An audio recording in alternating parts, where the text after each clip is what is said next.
you have now this massive expectation. It's almost like societal pressure and a positive force. If I go to my friends, I can't be the weakling. If everyone does X amount of push-ups, I have to do them. You might get dropped out. Yes, well, you don't want to. That's not happening. You don't want to feel that way. You talked about kickboxing. If I want to go learn kickboxing, I expect my coach to be able to fight. If I want to go learn piano, I want to see my piano teacher play piano. Yeah. But people will go to university and learn business from a dude who's never had a business, who's broke. It's just like, it's clown world. It's stupid. Yeah. Like, education's becoming decentralized, which is actually one of my products, so I'm going to talk about it. But education is becoming decentralized now with the internet, and the smartest thing you can do is look at somebody's life and go, this guy is living, or he's doing exactly what I want to do.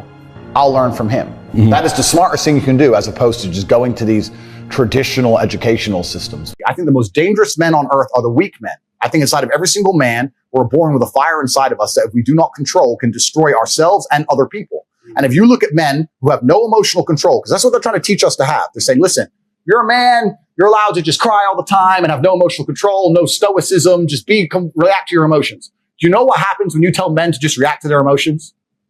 Anger. You have school shootings, you have rape, you have violence. That's what happens when you tell men to have no emotional control. These school shooters are kids with no emotional control. Rapists are men with no emotional control. Violence and the bullshit you see on the street are men with no emotional control. Telling men to not be stoic is going to create a breed of violent young men who have no emotional control, can't control their emotions, and act out on them.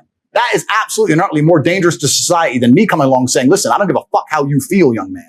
It doesn't matter how you feel. You have duties and you have responsibilities as an adult, and you must comply and act a certain way regardless of how you feel. That is better for society as a whole, especially as I'm only teaching the tenets of, listen, go to the gym anyway. Doesn't matter. You don't feel like it. Go anyway. Listen, your girlfriend left you. Your heart's broken. You're not allowed to stalk her. She doesn't want you. Get the fuck over it. What I'm saying is good for the world. They're saying, no, act out to your emotions. Cool, you're creating stalkers, rapists, and school shooters. These people are fucking dangerous. I say this all the time. I say the best things that ever happened to me are the worst things that ever happened to me. All the trauma and bullshit I've been through in my life are the best things that ever happened to me. Because as a man, if you've not had a difficult life, you cannot be good at being a man.